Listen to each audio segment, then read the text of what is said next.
Good morning, good afternoon, and good evening. This is Pamela, and you are watching Pam Entertainment TV, where we review movies, television series, and incidents in pop culture to see how those incidents affect our daily lives. Listen, real quick. We are getting ready to do a quick review. As you see it scrolling down on the bottom, honk for Jesus, save your soul. This is, let me get my notes. For my notes, Jeff. Good morning, good afternoon, and good evening.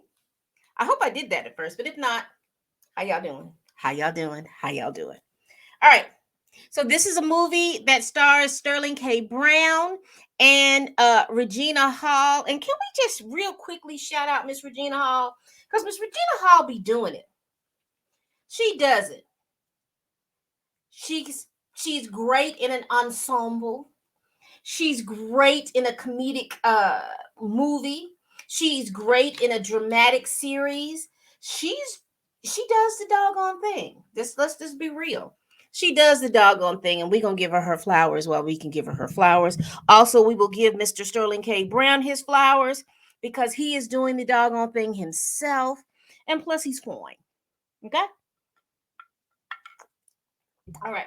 So basically, this is Honk for Jesus, Save Your Soul. This is a movie executive produced by Jordan Peele, produced by Daniel Kaluuya, written and directed by Amadai Ibu.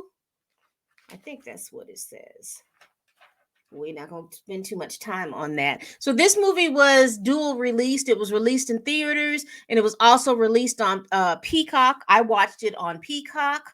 Um, I didn't realize it was released in theaters really till I started, doing some more extra research in the back. And I was like, oh my goodness, I could have gone out to the theaters and supported, but I bought Peacock, so how we gonna do?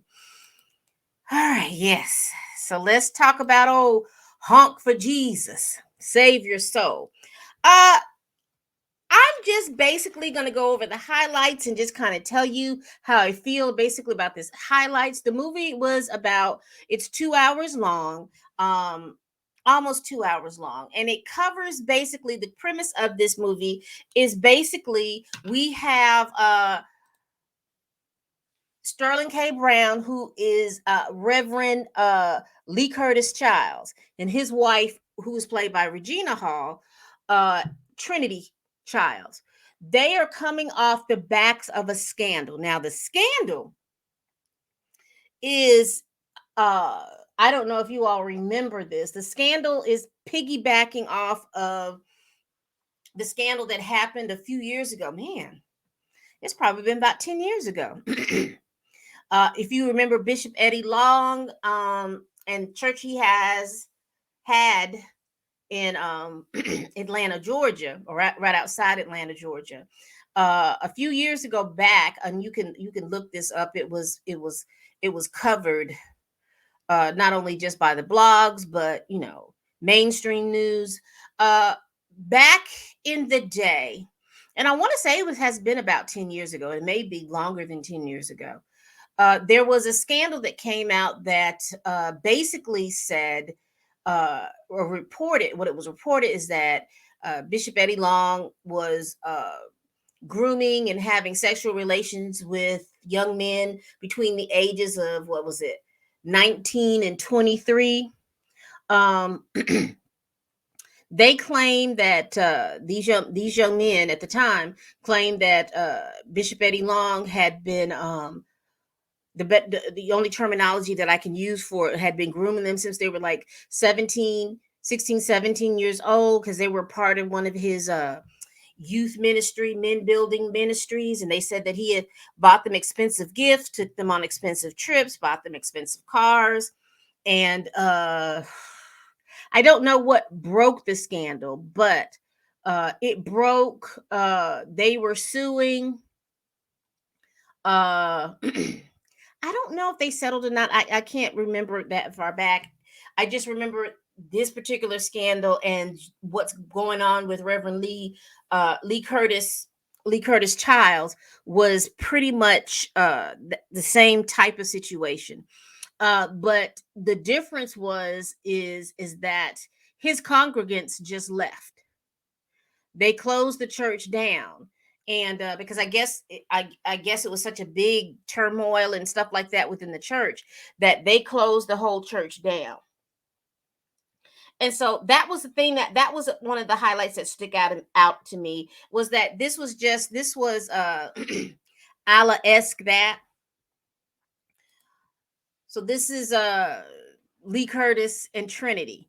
So you see their dynamic. Now, let me explain how we see their dynamic. Their dynamic is put forth because the way this movie is shown, it's a la a documentary. Apparently, Lee Curtis has this grand idea to open the church back up, is to document his journey from the bottom back to the top. So he's hired this well-known documentary style reporter to cover their rise back. So that gets to my next plot. My next thing that I saw, it was like Lee Curtis and his delusions of grandeur. He believes that he's going to be back on top, and he has not looked at the gravity. I guess in essence, he has never read the room. He was so busy being the star. He was so busy being the thing. He never read the room. He never read the room. He never figured out that what was going on had caused so much dissension in his church. He never read the room. He never read the room. He's thinking in his head, "Oh, all I got to do," because I think the young men in this universe decided that they wanted to settle with him. So he's figuring, "Oh, all I got to do is settle. That is behind me. Everybody is supposed to be Christian, so they supposed to forgive me, and we supposed to be able to move on." Hadn't read the room. He hadn't read the room about what the climate is around all of these accusations. And particularly with him being a person in power, and the optics that he looked as if he took advantage of young people. That is not an optic that a church wants. Because you can go back to scandals with the Catholic Church and any church. The optics that you are taking advantage of children for your personal gain, that is not an optic that any church wants to have. So he hasn't read the room, and he hasn't read the room in regards to his wife. He is acting as if everything is going to be okay. You just need to do, and he talks to her as if she is unimportant and small. And that stood out to me. It's all about him and all about the things that he wants. And he hasn't hit rock bottom yet. I think he has to hit rock bottom. He hasn't hit rock bottom because he's not looking around. He doesn't see what's really, really going on. He is just like living in his own little world, own just a mess. So the next highlight that I have, and I wanted to talk about this. And remember when I talked about Lee Curtis treating Trinity like she was small. Then we have the long suffering wife. And when I mean long suffering, I mean suffering. She's one of those churchy church first ladies. Everything is for the gaze of the world. They understand and know things are supposed to be for God. And she also understands that she's supposed to honor her husband. But her husband has sent her through a whole lot of crap. A whole lot of crap. And no one has, it's amazing to me that she really doesn't have anyone to speak to. She is caught up in that bubble with her husband, and she doesn't have anybody to speak to. And plus, she seems like she has spent her time uh being a sideshow for the big show, and that she loves that moment for her. uh the first thing I thought about, I don't know if any of you all have ever watched Ian Fix My Life. And there was an episode where the first lady was married to her husband, and He consistently cheated on her, consistently cheated on her. And now she is at her wits' end. She's done a whole bunch of stuff. And I remember Iyanla said that you stayed for the parking space. You stayed for the hats. You stayed so everyone could call you first lady.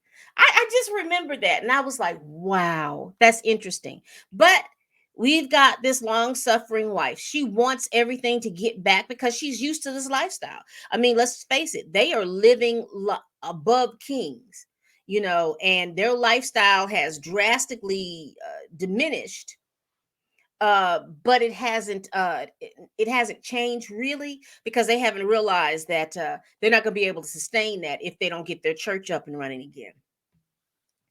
She knows she's not fulfilled. She's not fulfilled in her marriage. We see that she is not fulfilled sexually in her marriage, um because Lee Curtis can't make love to his wife unless he bends her over backwards.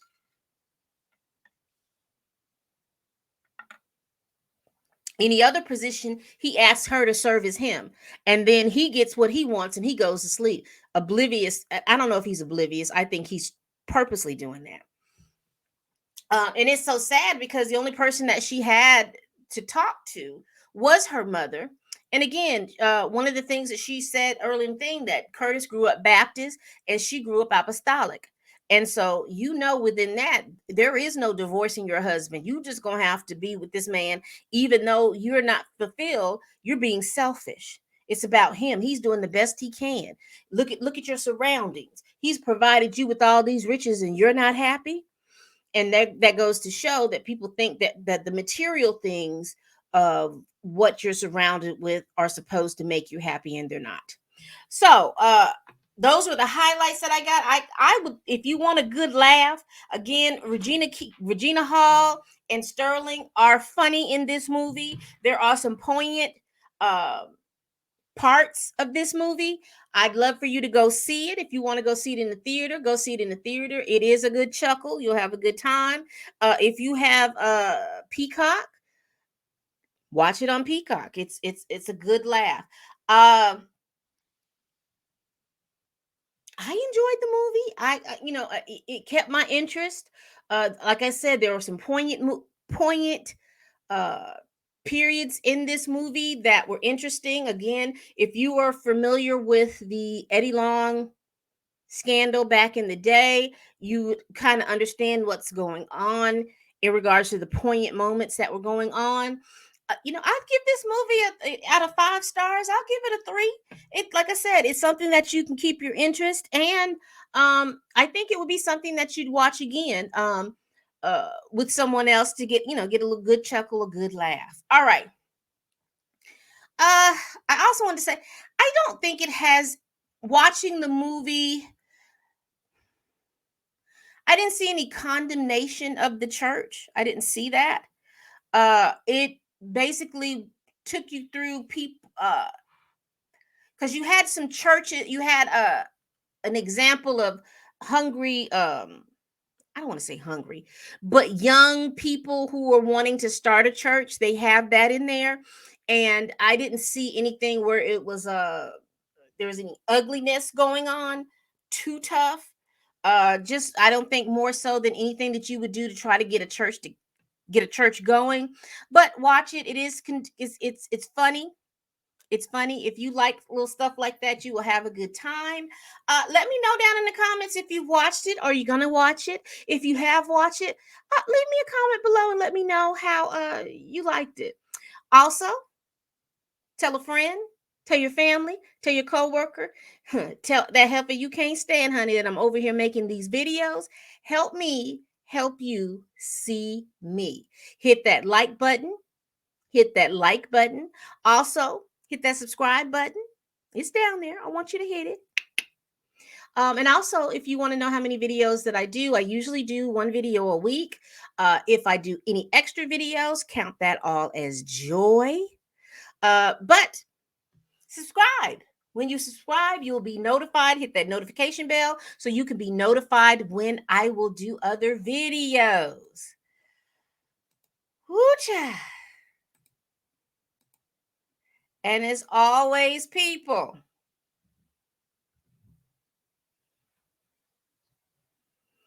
Bye bye.